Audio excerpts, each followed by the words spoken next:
Hey guys, what's up? Welcome to my channel. Before I get started, I figured I would do a short introduction of myself since this is the first video that I'm putting out on my channel. So for those of you guys who don't know, my name is Taylor McGuire. I'm 23 years old and I have been pretty obsessed with the beauty community now for probably about 10 years on YouTube. And I finally got the courage to make some videos of my own. I work full-time, so it's always been kind of a struggle for me to balance a hobby and working all the time, so I always kind of put the things that I wanted to do aside until finally at the beginning, I'd say a few months ago, I decided, you know what, enough is enough. If this is what I want to do, regardless of me working full time, I can't let the things that I am extremely passionate about, like my hobbies, get pushed to the side.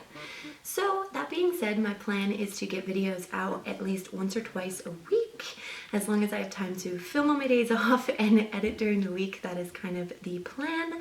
But I wanted a way for me to connect with people, you know, of all different kinds of people all over the world who are ultimately all interested in the same things that I am interested in. So yay, I finally decided to create a YouTube channel. So without further ado, let's jump right into the video. Feel free to subscribe and like if you haven't already. I would greatly appreciate it, and that way you can stay tuned for my future videos. Thanks for watching, guys. Alright, going in with the Makeup Forever HD primer. I'm using the Step 1 primer. It's the smoothing primer because, girl, you know I need to be smoothing out those pores and blurring them away because my pores, thank you. And any fine lines or anything like that, if you have those, that will take care of it. And if you just have pimples that you need to cover, or if you just need basically a whole new face, this is the foundation for you. If you have dry skin though, beware, definitely use a moisturizer because this stuff is pretty full coverage. This is the Urban Decay All Nighter Foundation. And this stuff's pretty amazing. Like I said, the only thing is it can cake up a little bit and it does oxidize a little bit. So definitely patch test before you try this foundation because you don't want to look like an Oompa Loompa 10 minutes after you apply this foundation. And if you don't know what oxidize means, basically what it means is once the foundation hits the air, your skin color is going to turn this weird off orangey color, and it's not cute. I hate when foundations do that. So it's always important to test out that foundation before you buy the color. So I just put it all over, and again, this stuff's like industrial strength. So if you do like that matte coverage and you want that full face coverage going on, this one's for you. So I just buff it in with a flat top buffing brush. I think this is from It Cosmetics. I don't know. You can use any brush, honestly. And I'm just blending it in down that neck, girl, because you do not want to have foundation lines. So then I'm using the Tarte Shape Tape Concealer in the shade Albino. Just kidding, it's in the shade Light, but let's be real here. It is pretty pale, but you know I'm pale, so it's all good. And I'm just using a Real Techniques blending sponge, and it's damp, and I'm just going to be buffing and blending and patting that stuff into my face. So if you have dark circles under your eyes, or if you just want to brighten up, or if you just want to cover anything up, this concealer is holy grail. And I'm not even going to get that much into it because everyone and their mom has talked about this concealer, but girl, you need this in your life. And this is a really light shade. This is a really light shade even on me. So I can definitely go the shade up, but I did find that some of the other ones are very pink undertoned, and it can look a little silly if you have pink undertoned concealer underneath your eyes, at least for me. So this one's very brightening, but once it's all blended out, it doesn't matter because, like I said, I'm very pale, so it's not unreal light underneath my eyes. You know what I mean? You know how like some people have those like basically just white circles around their eyes? So I know it might kind of look like that right now, but like I said, once I buff it all in with the sponge, it looks good and I don't have to worry about that. So I like to put a little bit on my eyelids as well, just for the fact that I'm kind of priming for my eyeshadow right now. And that's it. So I'm going to bake with the Laura Mercier Translucent Setting Powder. This stuff is pretty amazing. It's very fine line, or finely milled, fine lined. It's very finely milled, so it's very easy to work with, and it's very brightening under the eyes too, which is really good. So it's perfect for setting concealer. However, it is a little bit on the pricier side, and I don't find that it's something that I necessarily need, because I do know that there are some dupes out there, and there are some really good setting powders that aren't going to break the budget, because girl, Laura Mercier, pretty expensive. Pretty expensive. Now I'm going in with the Maybelline Fit Me powder, and I'm just going to be pretty much just setting the rest of my face with this powder.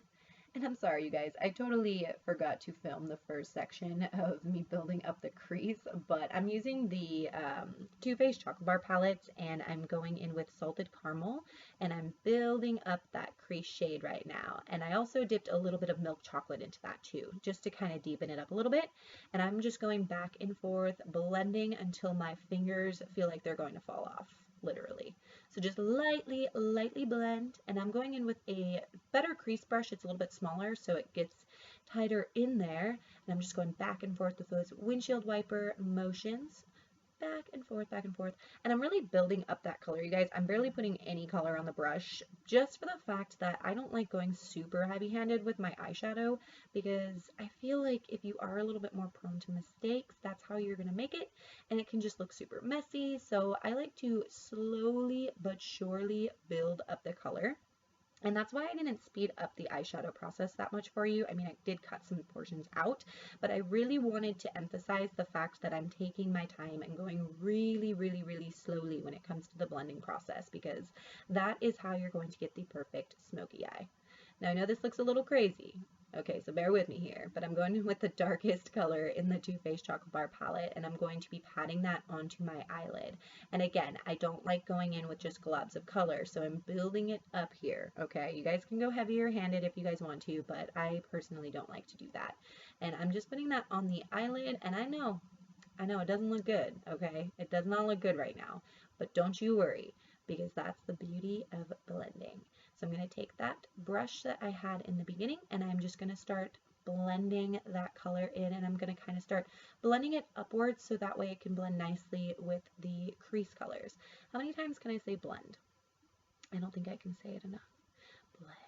Blend it out. And I know it looks a little crazy right now, but eyeshadow always looks crazy. So you want it to look crazy, but that's the beautiful thing about blending it out, is that I promise it'll look seamless. It just takes forever. So then I'm going in to the lower lash line now, and I'm going in with the Salted Caramel again, and I'm going with Milk Chocolate again. And I'm just going to build up the bottom lash color. And I don't know, I know a lot of people like to go super dramatic with this, but for this look, I'm just going to keep the under eye decently simple, and I'm connecting it to the outer corner. To some people, this might be a little crazy. To some, it might not be crazy enough. So do as you wish. If you don't want to put anything down there, you don't have to. And if you want to go a little heavier handed, then you're more than welcome to. And I'm going back in with that crease brush now, and I'm going back in with the transition shades that I used in the beginning, that Salted Caramel and the Milk Chocolate, and I'm just using those colors to kind of blend out again in that crease to make sure nothing, you know, looks patchy or just messy.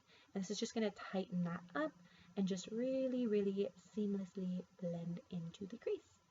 And this is where too, if you guys wanted to put a like winged eyeliner, you can totally do that with this look.